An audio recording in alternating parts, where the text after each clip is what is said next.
I want to look at these two very similar problems, okay?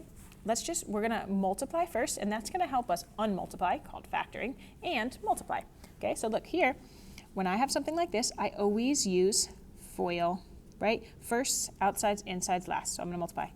First, 5x times 5x is 25x squared.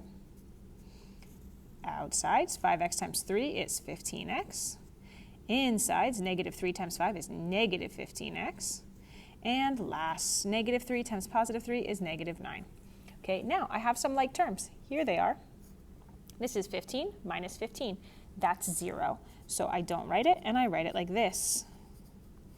Okay, now I want you to pay attention because this one is actually different. Okay, there's a small difference, but it makes this small difference is kind of tricky, and I notice people are mixing it up. So again, okay, now look, I wrote it. This is 5x minus 3 squared means 5x minus 3 times 5x minus 3. That's what squared means, right? I'm multiplying something by itself. Same deal. I'm going to do 5x times 5x. That's 25x squared again. 5x times negative 3. That's negative 15x. Negative 3 times 5x. That's negative 15x. And negative 3 times negative 3. That's positive 9. Okay, now pay attention here. There's a couple differences. The 25x is the same. My like terms are not going to combine to be 0. Look, this was positive 15 and negative 15. 15 minus 15 is 0. But negative 15 and another negative 15 is not 0. That's negative 30x.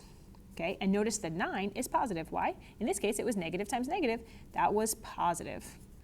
Okay, so whereas here it was a positive times a negative. So just notice the difference between these two. So now, when I come, these are the problem types on the final. Let's look at this one first. This says factor completely.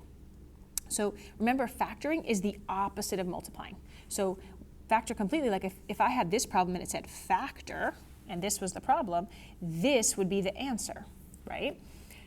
So notice that whenever you're asked to factor, and it's this format, look, this is something squared, something multiplied by itself, minus something squared, something multiplied by itself. Why is that? Look, because this was 5x times 5x. That's where this came from. And this was negative 3 times 3. That's where this came from. The reason there's only two terms is because these terms ended up canceling. So the same thing is happening here, right? The reason that there's no middle term is because it must have canceled. So what I know is that this times this is going to equal this. There's going to be 1 plus, 1 minus, and this times this is going to equal this number. So what times itself equals x? X squared. X times x equals x squared. And then 9 times 9 is 81. Okay, so this is what this looks like factored completely. And you can imagine if I multiplied, it would be x squared minus 9x plus 9x minus 81. And the 9x and the negative 9x would cancel. Okay, now here, it's the same format. It's still something squared minus something squared. So this times this has to equal this. There's going to be 1 plus, 1 minus. Doesn't matter the order. You could put the minus here and the plus here. And this times this has to equal this. Okay, so what multiplied by itself equals 36x squared? Well, the x squared comes from x times x, but the 36 comes from 6 times 6. So it's 6x times 6x, that's 36x squared. And 7 times negative 7 is negative 49. Okay, now, so that's these. This has a special name. It's called difference of squares,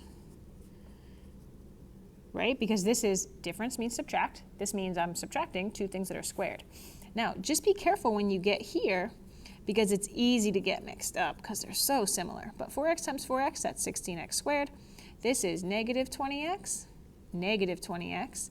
Negative 5 times negative 5 is positive 25. Now careful, these do not cancel. These do not cancel, okay? That does not equal 0. That's negative 20, another negative 20, that's negative 40. Okay, you can go ahead now and try questions 17, 20, and 29 on the practice final.